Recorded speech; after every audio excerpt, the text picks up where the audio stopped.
সুপ্রিয় শিক্ষার্থী, নতুন ক্লাসে সবাইকে স্বাগতম। আমাদের আজকের topic blending with short vowel I, অর্থাৎ আই এর শর্ট ভাওয়েল সাউন্ড দিয়ে আমাদের যে কনসোনেন্টগুলো আছে সেই কনসোনেন্টগুলো কি কি নতুন সাউন্ড তৈরি করে আমরা সেটাই পড়ব। যেমন আই এর শর্ট সাউন্ড ই, এরপরে বি এর সাউন্ড বা, ই বা, ইব। নতুন ওয়ার্ড হচ্ছে রিব। এভাবেই আমরা পড়ব বাকিগুলো। ই, খ, ইক, লিক, ই, দ, ইড, খিড, ই, ফা, ইভ, গিফট, ই, গ, ইগ, বিগ, ই, খ, ইক, খিক, ই, ল, ইল, hill, E, him, E, in, ফিন, ই, পা, ইপ, লিপ।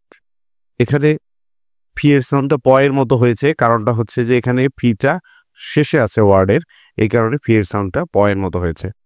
ই, র, আর, বার্ড। এখানে সাউন্ডটা ই না হয় আর হয়েছে, কারণটা হচ্ছে এটা হচ্ছে আর কন্ট্রোল ভাওয়েল। আমরা এর আগের লিসেনেও শিখেছি আই এর পরে, অর্থাৎ ভাওয়েলের পরে যদি আর থাকে সেটাকে বলা হয় আর কন্ট্রোল ভাওয়েল।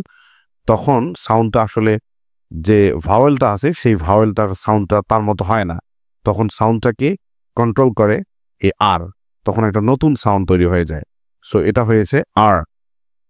ই, ইস, মিস, ই, ট, ইট, বিট। এখানে টি এর সাউন্ডটা ট এর মতো হয়েছে, কারণ এখানে ঠিটা শব্দের শেষে আছে, এই জন্য ট এর মতো হয়েছে। ই, ভ, ইভ, লিভ, ই, ভ, ইভ, লিভ।